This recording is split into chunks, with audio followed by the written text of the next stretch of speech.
Good afternoon guys, welcome back sa ating channel at nagbabalik na naman ang inyong Kite Maker. So guys, pasensya na kayo kung bakit wala tayong masyadong upload ng mga nakaraan. At ngayong summer magbabawi tayo. So guys, ang naisipan kong gawin ngayon ay sports car na kite. Susubukan natin gumawa nun guys.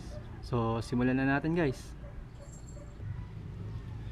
Syempre kailangan natin ng kawayan. So guys, kayas na yung kawayan natin. Ito siya guys. At susukatin natin kung ano ang haba niya. Ito guys, simula sa unahan hanggang dito sa dulo. Ang sukat niya guys ay 79.5 centimeters. At ito naman ang kanyang lapad guys. Simula sa dulo hanggang dito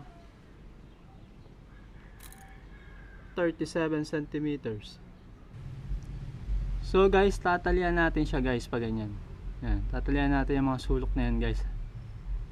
Ang haba niya guys sinukat naman natin kanina guys. Ang haba niya guys ay 79.5 centimeters at ang lapad niya ay 37 centimeters. So guys, kailangan natin talian yan. So guys, ayan, may tali na siya guys. Natalian na natin. So kailangan pa natin na isa. Nagawa pa tayo ng isa pa. So ayan guys, dalawa na sila. Dalawa na. Nagawa na natin isa. So kailangan natin ng ganito, apat guys. So ang sukat nito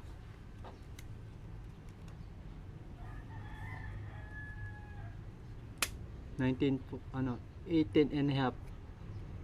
guys, 18.5 centimeters.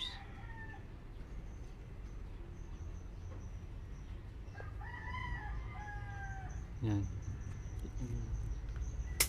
Tapos eto guys, meron din tayong ganito.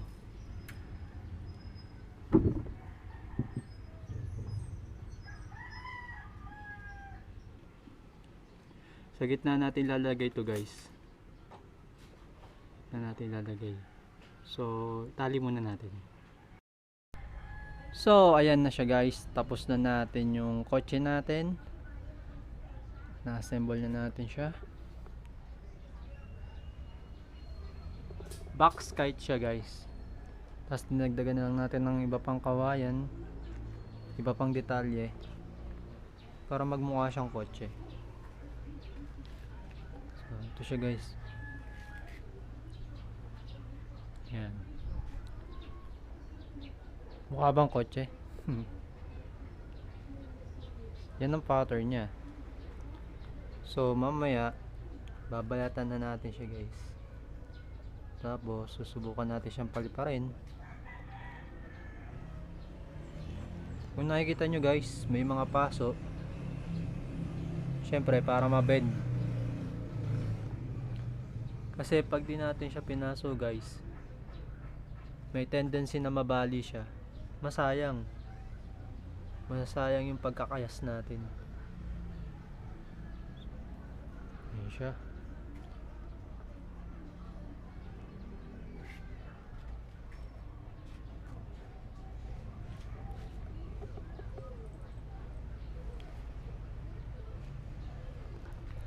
Kailangan lang natin ng imagination sa paggagawa ng kite.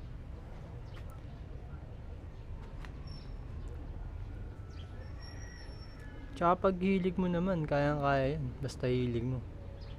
Walang imposible. Tsaka kung may talent ka, share mo, di ba? Para maraming makinabang, hindi lang ikaw. So guys, ayan.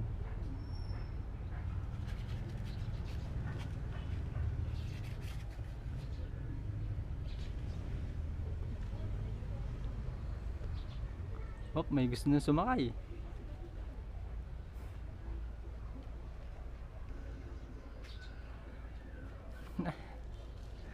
Inangat-ngat.